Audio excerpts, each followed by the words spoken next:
நம்முடைய ஊரில் வாசிப்பு தன்மையை உருவாக்க வேண்டும் என்கிற பெரும் முயற்சிக்கு 1500 ரூபாய் கொடுத்தால் அதை இணைந்து 1500 ரூபாய்க்கு புத்தகம் வழங்கப்படும் என்று இந்த அழைப்பு போடப்பட்டிருக்கிறது. ஆனால் இதை நானே முதலாக தொடக்கி வைப்பதுதான் சிறப்பாக இருக்கும் என்ற அந்த உணர்வோடு இந்த 1500 ரூபாயை முதலாக நான் இந்த ஏற்பாட்டாளர்களுக்கு நான் அளிக்கிறேன். இங்கிருந்தும் தொடங்கலாம் என்பது ஐயாவின் திருக்கரங்களால் தொடங்கப்பட்டது பெரும் மகிழ்வு அடைகிறது. ஐயா அவர்களின் திருக்கரங்களால் மலர்கள் வழங்கி துவங்கி வைக்கப்படுகிறது என்பதை மகிழ்வோடு தெரிவித்துக் கொள்கிறோம்.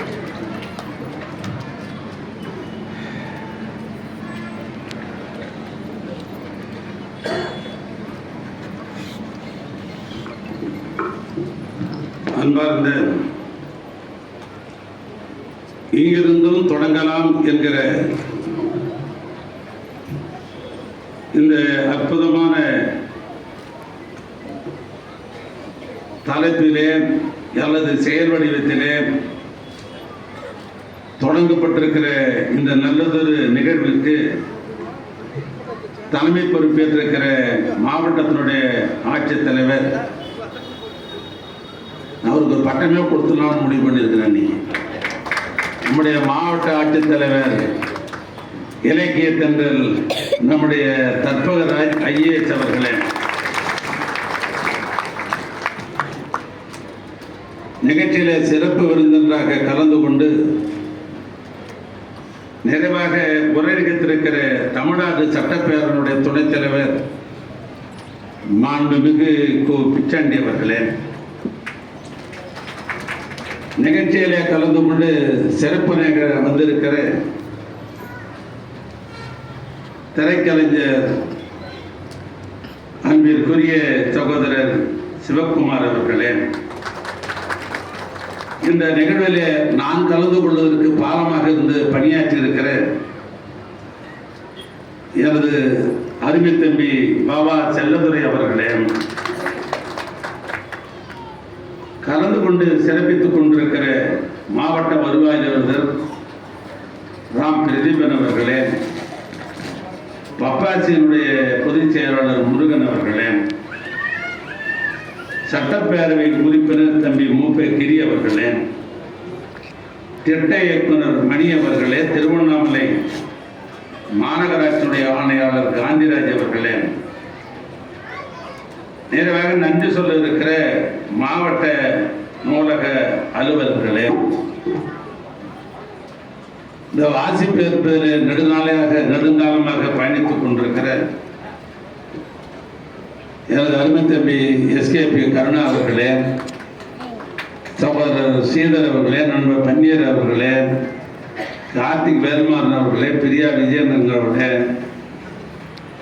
ஆறுமுகம் அவர்களே, வருகை புரிந்திருக்கிற திருவண்ணாமலை ஒட்டுமொத்த மாநகராட்சிக்கு உட்பட்டிருக்கிற அல்லது மாவட்டத்துக்கு உட்பட்டிருக்கிற தமிழ் ஆர்வலர்களே, எழுத்தாளர்களே, அன்பர்களே, நண்பர்களே, கலை நிகழ்ச்சியை நடத்தியிருக்கிற கலை பெருமக்களே, பார்த்தோம்ல பத்திரிகை தொலைக்காட்சி நண்பர்களே, உங்கள் அனைவருக்கும் எனது அன்பு கலந்த வணக்கத்தை நான் முதலில் தெரிவித்துக் கொள்ள நான் விரும்புகிறேன்.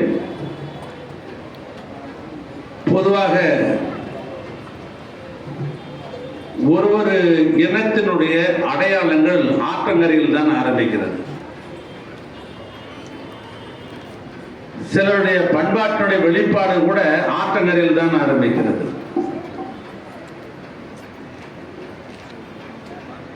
அப்படி ஆரம்பிக்கிற இந்த பண்பாட்டினுடைய அடையாளமாக நம் பகுதியில் திகழ்ந்து கொண்டிருப்பது தென்பெண்ணை. பாரதியாருடைய பாடலிலேயே தென்பெண்ணை அவர் விட்டு வைக்கல. அந்த தென்பெண்ணை என்கிற அந்த இலக்கிய சொற்றொடரோடு ஒரு இலக்கிய சமவெளி என்கிற தென்பெண்ணை இலக்கிய சமவெளியின் மூலமாக இந்த நிகழ்ச்சிகள் எல்லாம் ஒருங்கிணைத்து சிறப்பாக நடத்தி கொண்டிருக்கிற அவருடைய பொறுப்பாளராக இருக்கிற நம்முடைய தம்பிமார்களுக்கு முதலிலே என்னுடைய பாராட்டுதலையும் வாழ்த்துக்களையும் நான் தெரிவித்துக் கொள்ள நான் விரும்புகிறேன். இது ஒரு நல்ல ஒரு முயற்சி. என்னிடத்துல இந்த நிகழ்வில் கலந்து கொள்ள வேண்டும் என்று நம்முடைய எழுத்தாளர், இப்பொழுது திரைப்படத்தில் சிறந்த நடிப்பாளியாக குணச்சித்திர வேடங்களெல்லாம் ஏற்று நடித்துக் கொண்டிருக்கிற என்ற அன்பு தோழர் பவா செல்லதுரை அவர்கள் என்னிடத்திலே இதில் கலந்து கொள்ள வேண்டும் என்று கட்டளையிட்டார். அந்த கலந்துக்கணும் இன்னொரு கட்டளையிட்டார். ஏன்னா இலக்கியவாதிகள் கட்டளையிடுறது ஒன்றும் தவறில்லை. கவிஞர்களும் எழுத்தாளர்களும் கட்டளை இடணும், வேண்டுகோள் வைக்கக்கூடாது. ஏன்னா எழுத்தாளர்கள் என்பவர்கள் சமுதாயத்திற்கு வேண்டியவர்கள், வேண்டத்தக்கவர்கள். சமுதாயம் மறுமலர்ச்சி ஏற்படுகிறது சொன்னால் எழுத்தாளர்களால் மட்டும்தான் முடிகிறது. இந்த சமுதாய மறுமலர்ச்சி என்பதெல்லாம் எழுத்தாளர்களால் தான் முடிகிறது.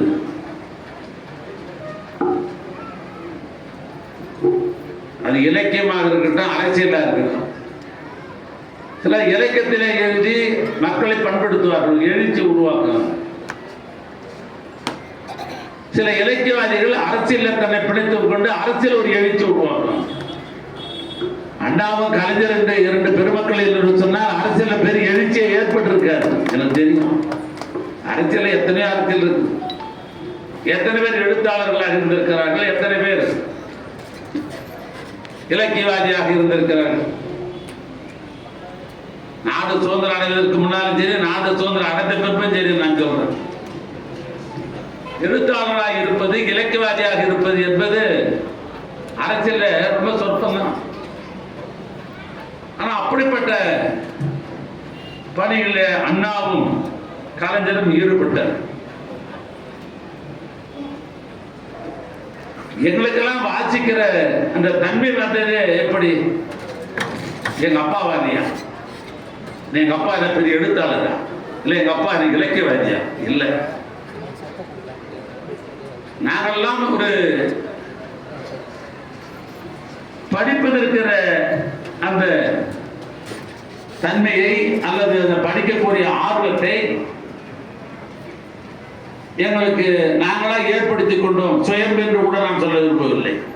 இப்படி ஒரு ஆர்வம், அதை எழுத வேண்டும் என்கிற தாக்கம், இலக்கியத்தை நுகர வேண்டும் என்ற எண்ணம், இதெல்லாம் எங்களுக்கு வருகிறது என்று சொன்னால் எங்களுக்கு மூலகர்த்தாக இருந்தவர் பேரறிஞர் அண்ணாவும் அண்ணன் கலைஞர் அவர்கள் தான். வெளிப்படையா நான் பேசுறேன். முத்தாரம் என்கிற பத்திரிகை நான் சின்ன வயசுல படிக்கலன்னா எனக்கு எழுத்தார்வம் வந்திருக்கு. நான் முரசொலிலாம் சொல்ல மாட்டேன், பின்னால அரசியல் ரீதியாக இருந்தது. எத்தனை பேருக்கு தெரியும்னு சொல்ல முடியாது. ஆக அப்படிப்பட்ட சிலரை எண்ணி அல்லது சிலரை பின்பற்றுகிற பொழுதுதான் வாசிக்கிற தன்மையாக இருக்கட்டும், எழுதுகிற தன்மையாக இருக்கட்டும், இலக்கியத்தை நுகர்கிற தன்மையாக இருக்கட்டும், இவைகளெல்லாம் நமக்கு ஏற்படுகிறது. திரைப்பட நடிகர் நண்பர் சிவகுமாரை பற்றி நான் என்ன சொல்றது?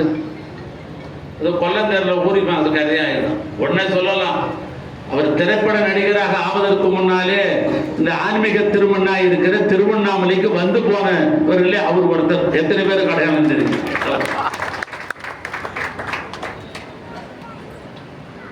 பார்க்கோட்ல தங்கிதான் திருவண்ணாமலை இந்த மலையே அவர் ஒரு ஓவியராக வரைந்தார் என்பது எத்தனை பேருக்கு தெரியும்? ஆனால் நமக்கு அவர் எப்படி தெரிகிறது என்று சொன்னால் 1965ஆம் ஆண்டு காக்கங்கரங்கள் என்கிற ஒரு திரைப்படத்தில் தான் அவர் முதலாக அதிகமானார். 5 படம் நடிச்சாவே காலத்தை கூட்டுக்குவாங்க சினிமாவில். ஏன்னா நானும் திரைப்படம் எடுத்தவன், அதனால சொல்றேன், 5 படம் எடுத்தா காலத்தை கூட்டுவாங்க. 10 படம் எடுத்தாலும் நாற்காலி போட்டு அடுத்தது நான் தான் முதலமைச்சர் என்று சொல்லுகிற காலம் இந்த.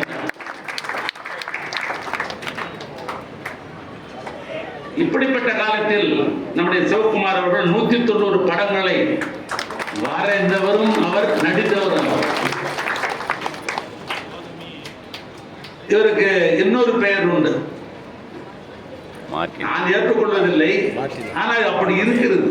முதுமொழி என்று எடுத்தாலும், பழமொழி என்று எடுத்தாலும், அல்லது சொற்றொடர் என்று எடுத்தாலும், அது உதாரணத்துக்கு சொல்லுகிற வார்த்தை என்று எடுத்துக்கொண்டாலும், இவர் சினிமாவளத்தில் இருக்கிறவங்க என்ன சொல்லுவாங்கன்னா, இவர் திரையுலக மார்க்கண்டேயன், இவர் திரையுலக மார்க்கண்டேயன். ஏன்னா மார்க்கண்டேயன் ஒரு இருந்ததாகவும் கடைசி வரைக்கும் இளமையாகவே இருந்ததாகவும் தான் இந்த சொற்றொடர். அதனால் சொல்றேன், திரைத்துறை மார்க்கண்டேயன். இவர் எங்களை போன்றவர்கள் பிடிப்பதற்கு என்ன காரணம் என்று சொன்னால், கலை உலகத்திற்கு சக்கரவர்த்தியாக இருந்த கலைஞருக்கு இவர் ரொம்ப பிடிக்கும். அது மாதிரி கலைஞரை இவருக்கு பிடிக்கும். அவர் மீது பெரிய மதிப்பு உள்ளவர். பல முறை இவர் கோபாலபுரத்துக்கு வந்து என் கண்ணால் பார்த்திருக்கிறார். நடிகர் மட்டுமல்ல, சிறந்த சொற்பொழிவாளர், ஓவியர், நல்ல பேசுவார். ஒரு முறை ஒரு திரைப்பட நிகழ்ச்சியில அண்ணன் கலைஞர் மேடையில் வச்சுக்கின்னு அவரு எழுதிய திரைக்கதை வசனம் மனோகரா. இந்த மனோகரா வசனத்துல அண்ணன் சிம்மக்குரல் சிவாஜி கணேசன் எப்படி அவர் பேசுவாரோ அதையும் விஞ்சி, ஏன்னா நடித்தது அவரு, அதையும் விஞ்சி ஏற்றத்தாழ்வோடு எங்க வசனத்தை இறக்கணும், எங்க வசனத்தை தூக்கி பேசணும்னு திரையுலகத்தில் டப்பிங் தான் சொல்லி தருவாங்க. அதே போல ஏற்றத்தாழ்வோடு ஒரு உணர்வு மிக்க மனோகரா வசனத்தை அண்ணன் கலைஞரிடத்திலே பேசி காட்டியவர் இவர். அதோட இவருக்கு பெருமை என்னென்று சொன்னால், ஏழை மாணவர்கள் கல்வி கற்க வேண்டும் என்பதற்காக ஒரு அறக்கட்டளை வைத்து அந்த கல்வி மாணவர்களுக்காக, ஏழைகளுக்காக ஒரு உதவுகின்ற உந்து சக்தியாக இருப்பது என்பது நம்ம பாராட்டக்கூடியது. கலைமாமணி விருது பெற்றார். திராவிட முன்னேற்ற கழகத்தில் 2 முறை பரங்கி மேடையிலே உதயச்சுவரில் நின்று திராவிட முன்னேற்ற கழகத்திலே பொருளாளராக இருந்த மக்கள் திலக எம்ஜிஆர் பேர்ல விருது பெற்றவர்.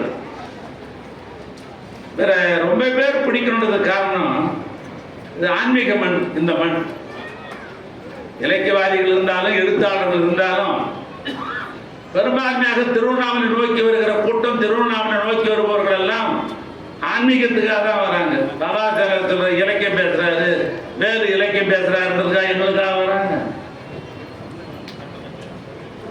நாங்க ஏமாற தயாராக. திருவண்ணாமலைக்கு வருகிற பெருமக்கள் எல்லாம் ஆன்மீக நோக்கித்தான் வருகிறார்கள். அந்த ஆன்மீக மக்களுக்கு இவரை ரொம்ப பிடிக்குது. ஏன் பிடிக்குதுன்னா, ஆன்மீகத்தின் மூலமாக திரையுலகத்திற்கு வந்த கந்தன் கருணன் ஒரு திரைப்படம் எல்லார் மனத்திலும் இருக்கும். அந்த கந்தன் திருமணத்தில் அல்ல கந்தனா நடிச்சது யாரான்னா இந்த சிவகுமார் தான் கந்தனாக நடித்தார்.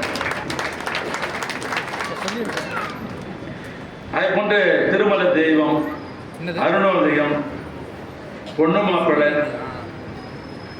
இளையராஜா வெளியுலகத்துக்கு காட்டிய அன்னக்கிளி என்பதுதான் இளையராஜா வெளியுலகம் காட்டினது. அதில் இவர்தான் கதாநாயகன்.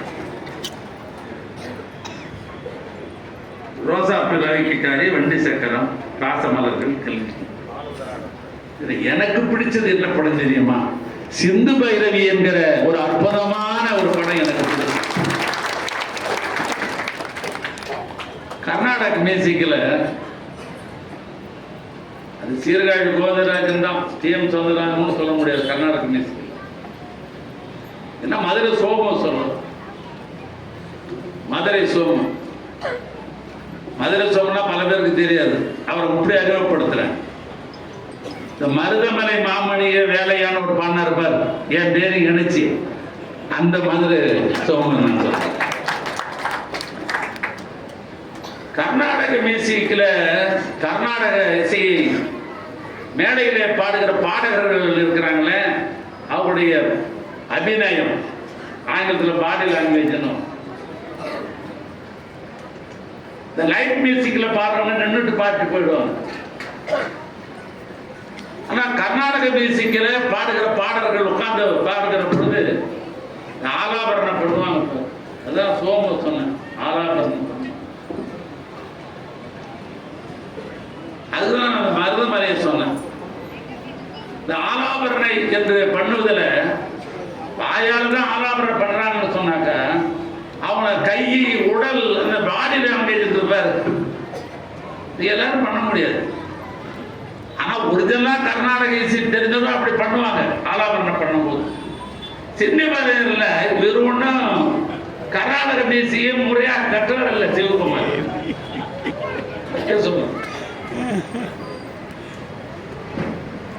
அந்த ஆலாபரணை கர்நாடக மியூசிக்ல ஆலாபரணம் இல்லாம இருக்க, ஆலாபரணம் பண்ணாதான் அது கர்நாடக. அந்த ஆலாபரணை பண்ணுகிற பொழுது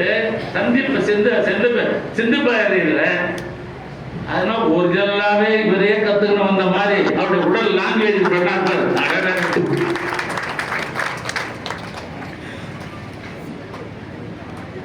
அதனால் சிந்து பயிரில பண்ண ஆலாபரணம் எனக்கு ரொம்ப பிடிக்கும். அதனால் இவரை எனக்கு ரொம்ப பிடிக்கும்.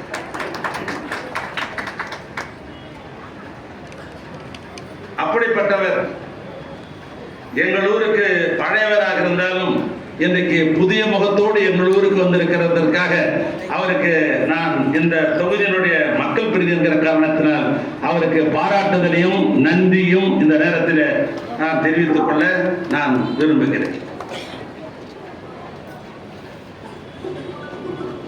இந்த தலைப்பை பார்த்தா இங்கிருந்து தொடங்கலாம், இங்கிருந்து தொடங்கலாம், ஏற்கனவே தொடங்கலாம், ஏழுல இருந்து தொடங்கலாம், ஆறுல இருந்து தொடங்கலாம். ஆனா இங்கிருந்து தொடங்கலாம். அப்ப ஏதோ ஒரு இடத்துல தொடங்குற ஒரு வாய்ப்பு இருக்குதான், ஒரு வாய்ப்பு. ஆனால் இங்கிருந்தும் தொடங்கலாம். இந்த இங்கிருந்து தொடங்கலாம் என்பதற்கு உட்பொருள் என்ன இருக்குன்னு சொன்னா புதிய முயற்சி. ஏற்கனவே முயற்சிதான், அது நடக்கல, போயா இங்கிருந்து தொடங்க, எப்படி வெற்றி பெற்றல. இங்கிருந்தும் தொடங்கலாம் என்பதிலே ஒரு பொருள் இருக்கிறது, புதிய முயற்சி. இங்கிருந்து தொடங்கலாம் ஐயா அப்படின்றதுக்கு என்ன பொருள் இருக்குதுன்னு சொன்னா நம்பிக்கை. இங்கிருந்தும் தொடங்கலாம், உற்சாகம். இங்கிருந்தும் தொடங்கலாம், ஒரு புதிய திட்டம். இங்கிருந்தும் தொடங்கலாம், ஒரு இலக்கை வைத்துக் கொண்டு ஒரு புதிய முயற்சிக்கு வழிகாட்டுகிறது என்று அது உட்பொருள் இருக்கிறது. இங்கிருந்தும் தொடங்கலாம், ஆரம்ப பிள்ளையை பற்றி எண்ணாமல் இங்கிருந்து தொடங்கினாலும் வெற்றி பெறலாம் என்கிற உட்பொருள் அதில் இருக்கிறது. இன்னும் அதிகமா சொல்லணும்னா தடங்களுக்கு பின்னால் ஏற்கனவே ஆரம்பிச்சோம், சில தடங்கள்லாம் வந்துருச்சு, தடங்கள் ஆயிடுச்சு, நிறுத்திடலாம், நிறுத்தியாச்சு. மறுபடியும் என்னுடைய சிந்தைக்கு வருது, இந்த தடங்களுக்கு பின்னாலும் இப்பொழுது இங்கிருந்து தொடங்கினால் வெற்றி பெற முடியும் என்ற விடாமுயற்சி. இந்த தலைப்பு எப்படிதான் நீங்கெல்லாம் அற்புதமான தலைப்பு. இதில் நான் சொன்ன இத்தனை பொருள் அதில் அடங்கியிருக்கிறது. இங்கிருந்தும் தொடங்கலாம் என்பதிலே இத்தனை முயற்சி இருக்கிறது. ஆனால் தான் பாபா செல்வத்துறை சொன்னார், ஊர் உலகத்தெல்லாம் பொதுப்பணித்துறை அமைச்சருங்கிற பேரிலே முதலமைச்சருடைய ஆணையை ஏற்று அவருடைய தயவால் அவருடைய இலகை எண்ணத்தால் எனக்கு பொதுப்பணித்துறை துறை கொடுத்ததன் காரணமாக அரசியல் துறையின் சார்பாக இப்படி எல்லாம் கட்டணம் கட்டவராச்சு, நீங்க இந்த ஊர்ல இங்கிருந்தும் தொடங்கலாம் ஒரு புதிய கட்டடத்தை என்று எனக்கு அவர் ஆணை கொடுத்தார்.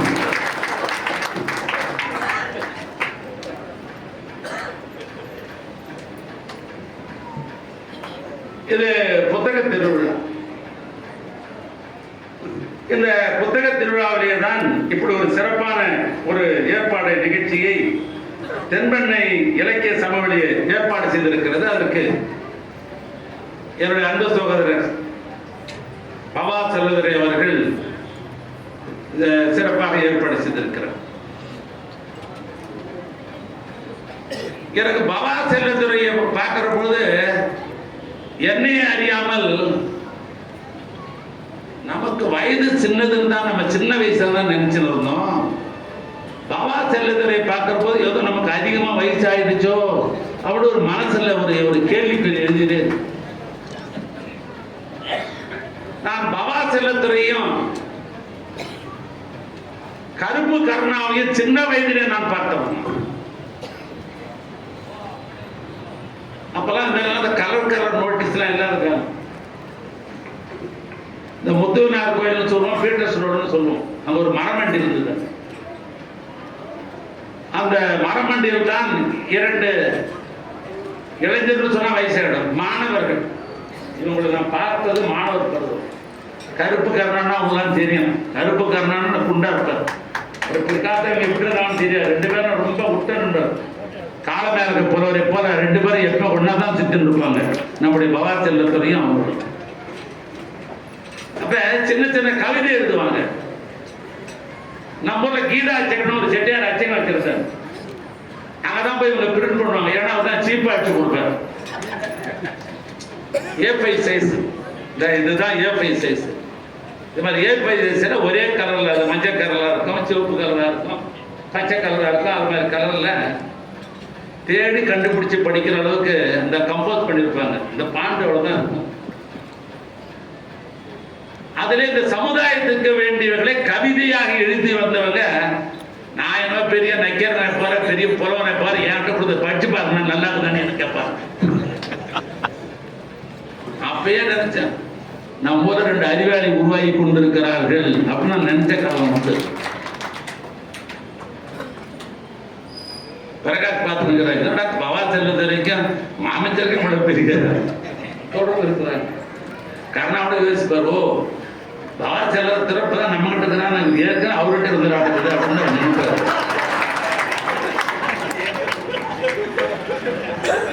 பலமுறை ஏன் சொல்லணும்னா வாசிக்கிற ஆர்வம்னு சொல்லி சொல்றாரு. அது இருக்கு. அவரை ஊனிலும் உதரத்திலும் அவருக்கு சிறிய வயதிலே இருந்து பவா செல்வதற்கு வந்ததால்தான் அவர் பொருளாதார சிந்தனை இல்லாமல் இருக்கிறார். இவ்வளவு சம்பாதிக்கலாம் அவ்வளவு சம்பாதிக்கலாம் அப்படிலாம் இல்லை.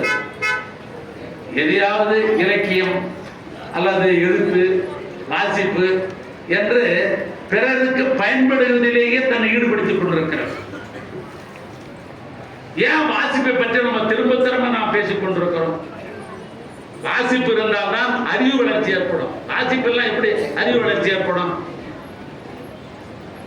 இதோடைய குடும்பத்துல ஒரு அறக்கட்டளை ஆரம்பித்து கல்வி நிலையங்களை துவக்கினாங்க. நான் அழைத்து சொல்றேன், எங்க குடும்பத்தார் ஒரு அறக்கட்டளை ஆரம்பித்து கல்வி நிலையங்களை துவக்கினாங்க. அது எனக்கு சம்பந்தமான, எனக்கு சம்பந்தமே கிடையாது. லீகலா எனக்கு சம்பந்தம் கிடையாது. அதையும் சொல்றது. அதுல பாத்தீங்கன்னா ஒரு வருஷத்துல பாத்தீங்கன்னா இந்த கல்லூரி மாணவர்களோடு கலந்து கொள்கிற வாய்ப்பு இந்த கல்லூரி நடத்துறவங்களுக்கு எல்லாம் உண்டு. கருணாவுக்கு உண்டு, எனக்கும் உண்டு. ஒரு 4 நிகழ்ச்சியாவது ஒரு ஆண்டுக்கு நடக்கும். கலை விழான்ற பேரில் நடக்கும், அல்லது ஹாஸ்டல் டேன்ற நடக்கும், ஆண்டு விழா அப்படின்னு நடக்கும். இல்ல சில நேரங்களில் வந்து ஒர்க் ஷாப்பு, செமினார்னு ஏதோ ஒரு வகையில நடக்கும். அப்ப நடந்தாக்க பழைய பழைய பாடிக்க முடியாத மாணவர்கள் விசில் எடுத்து உட்கார வச்சுருவாங்க நம்மள. மாணவர்களுக்கு கல்லூரியில் பேசுறது சாதாரண விஷயம். கல்லூரியில் பேசுறது சாதாரணமான விஷயம் இல்லை. கல்லூரி மாணவர்கள் பேசி கைத்தட்டல் பெறுவது என்பதும் சாதாரணமா இல்லை. அதனால அன்னன்னைக்கு நாங்க பிறக்கணும், அன்னன்னைக்கு வாசிக்கணும். அன்னன்னைக்கு வாசித்தாதான் நாங்க புதிய மனிதராக முன்னால் நிற்க முடியும். நான் ஒரு முறை கலை நிகழ்ச்சிக்காக ஒரு நடிகரை, பிரபலமான நடிகர், நான் சொல்ல விரும்பல பேர, ஒரு பிரபலமான நடிகரை கலை விழாவுக்காக கொண்டு வந்தேன். அவரு ரொம்ப புகழ்பெற்ற நல்ல உச்சத்துல சம்பளம் வாய்ந்த நேரம். சீதருக்கெல்லாம் தெரியும் யாருன்னு, ஏன்னா அந்த நிகழ்ச்சியெல்லாம் கலந்துங்கினாங்க.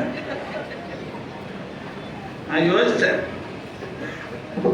என்னடா அது, அவரு வந்தாரு நானும் வந்தோம், நாங்க 2 பேரும் வந்தபோது ஸ்டூடெண்ட் எல்லாம் கை தட்டினாங்க. நான் யோசிச்சேன், அவருக்கு தட்டுறாங்களா, நமக்கு தட்டுறாங்களா, நம்ம சேர்மேன்றது தட்டுறாங்களா, சிறந்த நடிகர்னு தட்டுறாங்களா, ஒரு டவுட் எனக்கு. சரி, நாம அவர் விருந்தாளியை அழைச்சிருக்கிறோம், அவர் எப்படி நமக்கு பின்னால பேச போறார், நாம ஏதாவது முன்னாலே பேசி கைத்தட்டு வாங்கினால்தான் நம்ம பொழப்பு நடக்கும் நாளைக்கு மாணவர்கள் மத்தியில் அப்படின்னு முடிவு பண்ணிட்டேன். பேசினா நடக்க அந்த மேடையில் ஒரு பாட்டை பாடிடலாமே அப்படின்னு முடிவு பண்ணி அடிச்ச ஒரு பாட்டை. எனக்கு அந்த கலை எப்படி எனக்கு உதவி தந்தது என்பதற்காக சொல்லுகிறேன். நான் நாடகத்தில் அந்த காலத்தில் நடித்த பாட்டை எடுத்து விட்டேன். மாணவர்லாம் ஒரே விசில் கைத்தட்டல. அதுக்கு பின்னால் அந்த நடிகர் பேச்சு எடுபடாமலே பிடிச்சி கிடச்சு ஒரு பாடத்தில்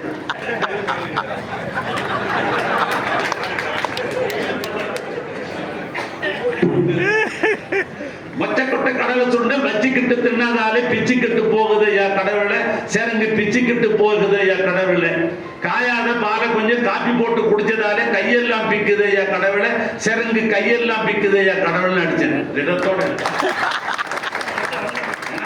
சேரங்கன்னு ஒண்ணு அப்ப சைபா தான் போடணும். இன்னும் சொல்ல போனால் அந்த பாடலை அந்த காலத்திலே நானே எழுதிய பாடல் அந்த பாடல். அதுக்காக